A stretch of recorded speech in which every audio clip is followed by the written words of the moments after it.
Everyone, Mrs. V here, and today we are going to talk about Dalton's law of partial pressures. And we are also going to meet John Dalton, the father of modern chemistry. Up until this point, all of our work on gases, we've just looked at individual gases. So the gas itself has been a pure substance. But in real life, most samples of gases are not pure substances at all. They're mixtures, and therefore when we're looking at properties of the gas, we need to take into account that it's a mixture of several gases. Anyhow, let's get the whiteboard on. Let's meet the father of modern chemistry and learn about his law of partial pressures. So John Dalton, he lived from the middle of the 1700s until the middle of the 1800s. He actually came from a very poor family, and they were only able to afford to keep him in school until he was 10 years old. It's a pity. He was extremely passionate about mathematics and science, but who isn't?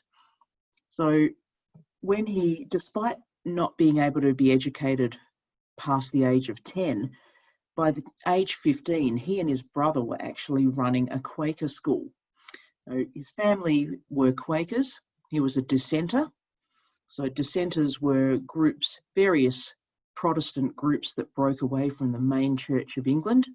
And he was a Quaker. Also, Quakers are also known as the Religious Society of Friends.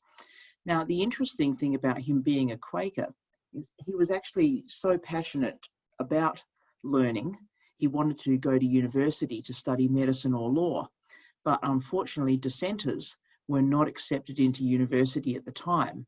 So he was forced to experiment and research on his own without the benefit of a university education. Incredibly, he is known as the father of the modern atomic theory. And I just want you to have a little read through this list. These are John Dalton's theories that made up his proposed modern atomic theory. If you have a look through that list, you'll see that so much of our chemistry today depends on the ideas of Dalton in Dalton's atomic theory. However, today we're not focusing on his incredible discoveries and theories of atomic theory. Today we're going to be looking at his work with gases. Interestingly, Dalton was colorblind, and he did extensive research into the causes of colorblindness. He realized that it was hereditary. He and his brother were both colorblind. What he actually thought was that the vitreous humor that fills the eyeball in colorblindness must be colored, and therefore it must be acting as a filter for some colors of light, and that's why he was unable to distinguish the colors red and green. He donated his eyes for dissection after his death. Well, he actually donated them before he died, but after his death, they dissected his eyes, and unfortunately they found that the vitreous humor was in fact clear and colorless, so his theory about what was causing the color blindness was wrong, but he's still renowned for the incredible research that he did into that particular condition, to the extent that red-green color blindness was actually called Daltonism at that time. What else do we know about the man? He was a weather forecasting enthusiast.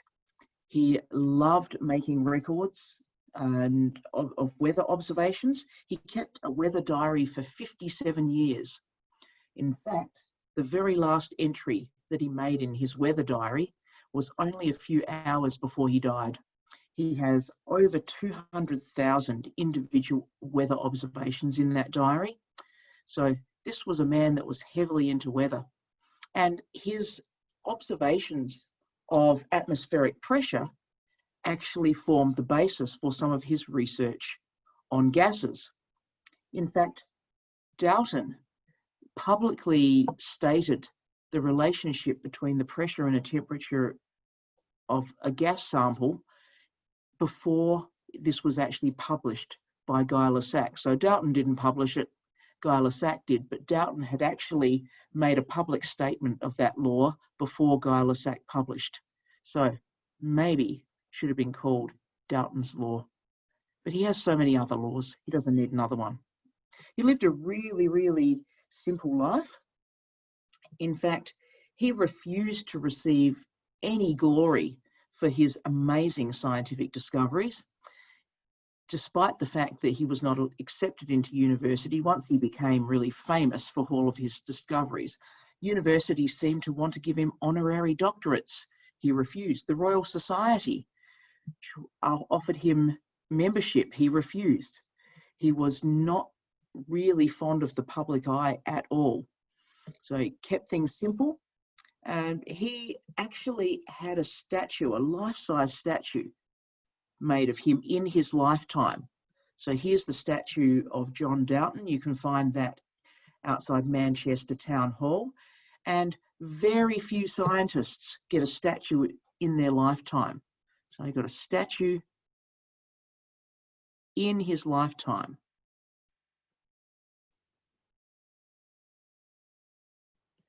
Which is really amazing. In fact, he has a crater, an impact crater on the moon, named after him, the Dalton crater. And if we zoom out a bit, you can see that he's in pretty good company with his other neighbouring craters. He's right next door to Einstein. So, amazing scientist, but let's talk about his work on gases.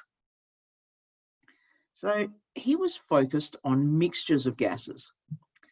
So this is all something that he just really theorized about. He was saying that if you had a mixture of gases, and say we've got some oxygen gas here, and it has a particular pressure, and of course that pressure is being produced as those gas particles collide with the walls of the container. We said, okay, if you've got a sample of oxygen and it's at that particular pressure, and then you have a separate sample of nitrogen and that's at a different pressure.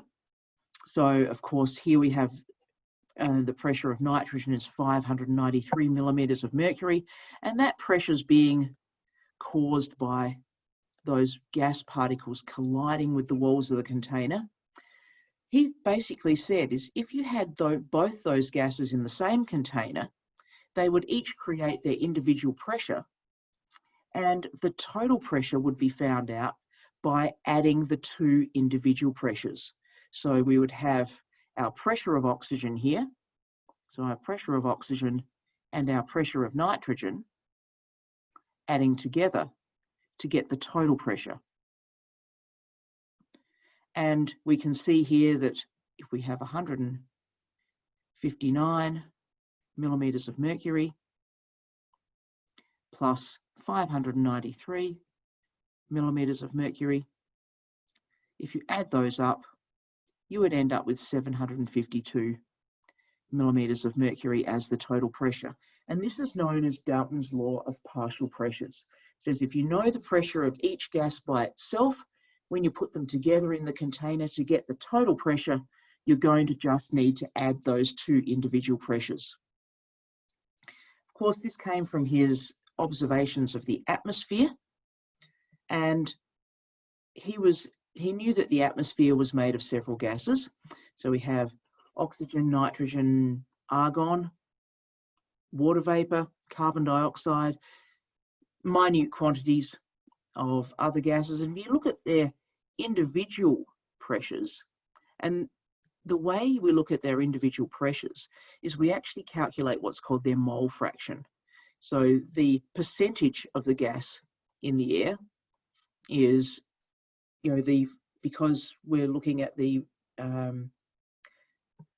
relationship between moles and volume, if you look at the actual percentage of a sample of air that is each gas, you can work out the number of moles of it. And if we look at the individual pressures and we add them all up, we're going to get atmospheric pressure. So this is Dalton's law also called Dalton's law of partial pressures, says that the total pressure that's exerted by a mixture of non-reactive gases, that's important. The gases can't react with each other.